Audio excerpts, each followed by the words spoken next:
홍명보 국가대표팀 감독이 아킬레스건 부상 치료를 위해 김민재를 월드컵 예선 2경기 명단에서 제외한 후 바이에른 뮌헨이 김민재를 제대로 관리하지 않았다고 비판했다. 이 소식이 전해지자 축구 팬들 사이에서 논란이 일었다. 일부 팬들은 홍명보 감독이 그런 말을 했다고 생각하지 않는다. 홍 감독이 아직도 감독으로 있는 것이 문제다라며 비판했다. 또 다른 팬은 손흥민과 김민재가 고통을 호소했음에도 불구하고 대표팀에 소집되었다. 항상 핑계대고 불평하는 사람이 지도자가 되어서는 안 된다고 지적했다. 심지어 바이에른을 탓하지 마라. 선수가 부상이라고 했는데도 부르다니. 당신은 도대체 뭐 하는 사람인가? 이런 상황을 대비해 플랜 B와 전술을 준비하는 것이 감독의 역할이다. 라며 분노를 표출하는 팬들도 있었다. 특히 김민재가 바이에른에서 좋은 경기력을 보여주는 것이 한국 축구에 더 도움이 된다. 김민재가 없어서 경기에서 졌다는 핑계를 대지 말아라는 의견도 많았다.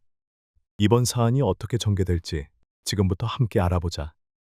김민재는 지난주 월요일 홍명보 감독이 발표한 28인 명단에 포함됐지만 왼쪽 아킬레스건 염증 치료 및 재활을 위해 지난주 토요일 소집 명단에서 제외됐다. 홍 감독은 고향에서 열린 훈련 중 기자들에게 대표팀 코칭 스태프가 김민재의 부상이 악화될 가능성이 있다는 경고 신호를 인지하고 있었다고 밝혔다.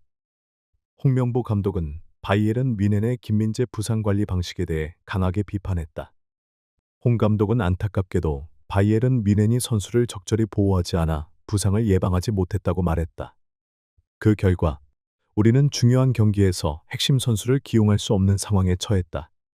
김민재는 바이에른 뮌헨뿐만 아니라 한국 대표팀에서도 매우 중요한 선수다. 중요한 경기라고 해서 김민재를 무조건 출전시키는 것이 옳은 결정은 아니다.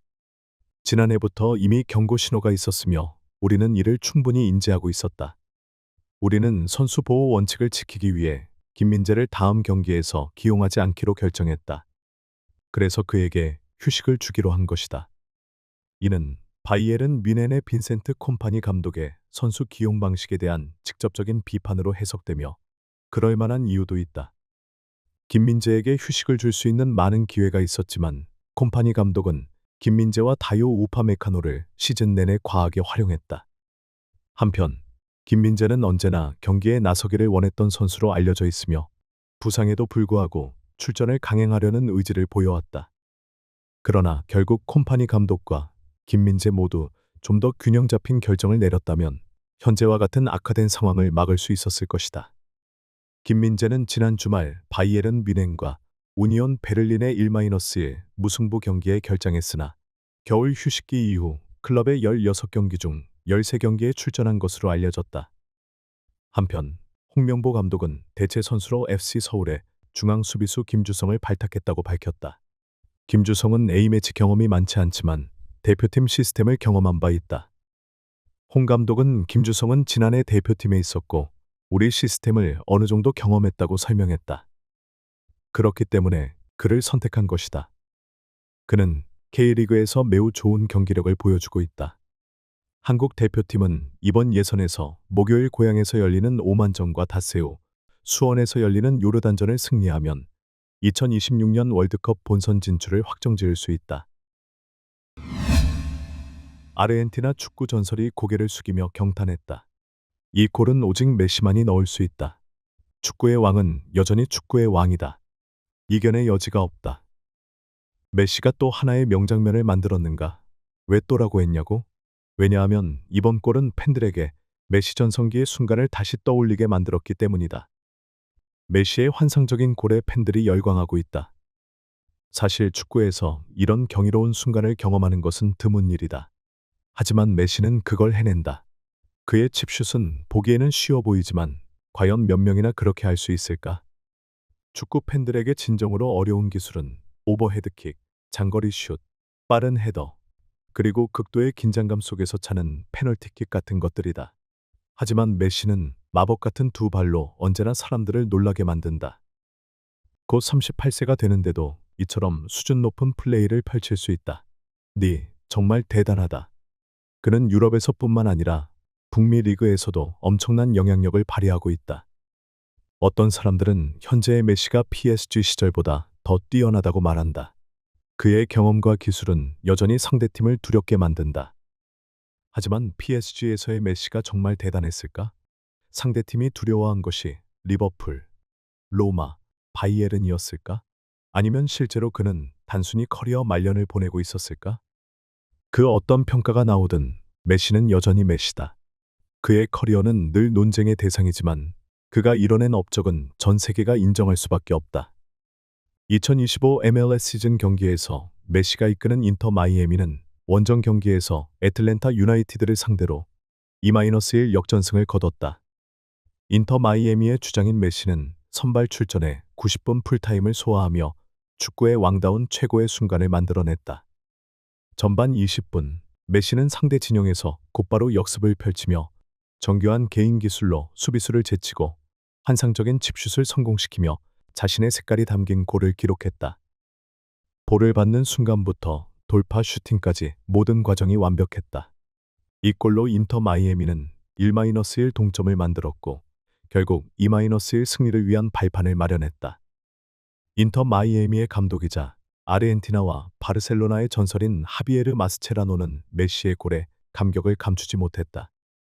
그는 이렇게 말했다. 전 세계에서 오직 메시만이 이런 축구의 왕다운 골을 넣을 수 있다. 그는 축구 역사상 최고의 선수이며 언제나 전설적인 순간을 만들어낸다.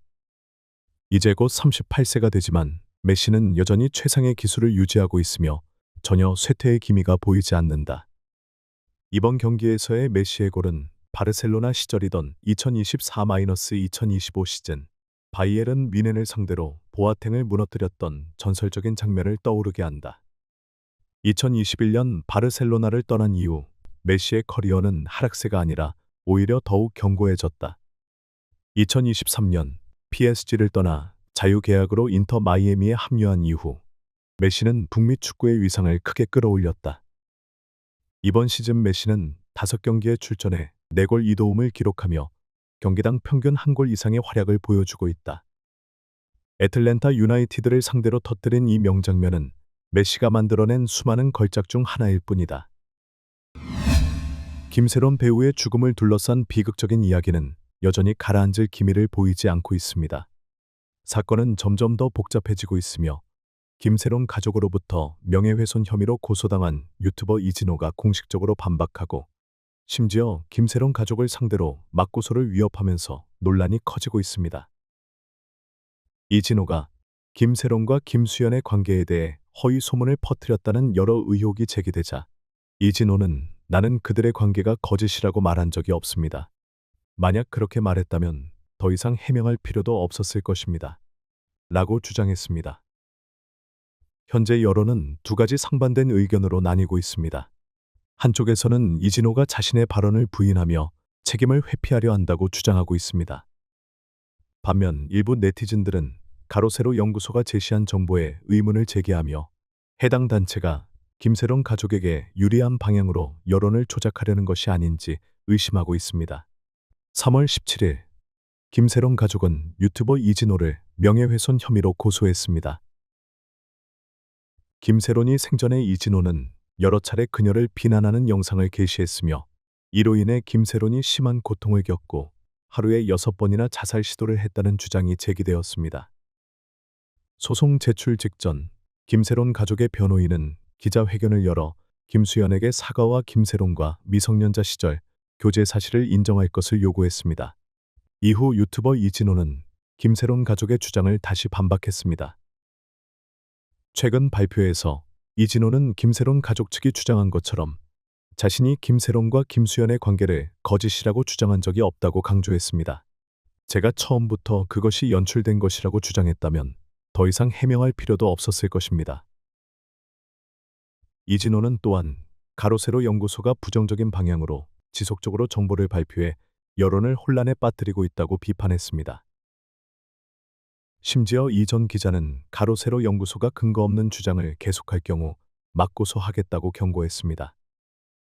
유튜버 이진호는 김세론 관련 4개의 영상 내용이 모두 추가 조사에 기반한 것이라고 강조했습니다. 이진호는 김세론이 팬사이트에 등을 돌린 후 카페에서 일하는 척하다가 들통나 결국 실제로 일하게 되었다고 보도한 바 있습니다. 동시에 그는 김세론이 생일 파티에서 술을 마시고 바에서 포커를 했다고도 주장했습니다. 이러한 정보는 대중의 강한 비난을 불러일으키며 김세론을 사망 전 심각한 어려움에 빠지게 했습니다. 앞서 김세론 가족은 기자회견을 열고 김수현에게 공개 사과와 미성년자 시절 김세론과의 교제 사실을 인정할 것을 요구했습니다.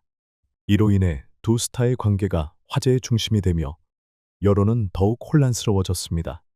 이진호는 또한 추가 증거를 공개할 의사가 없으며 이는 고인에 대한 혐오나 조롱을 방지하기 위한 것이라고 강조했습니다. 제가 증거가 없는 것이 아니라 공개하지 않으려는 것입니다. 단순히 고인에 대한 최소한의 존중을 지키고 싶을 뿐입니다. 이러한 상황에서 논란은 여전히 가라앉지 않고 있습니다. 이진호와 김세론 가족 간의 소송은 앞으로도 복잡한 전개를 보이며 장기화될 것으로 예상됩니다.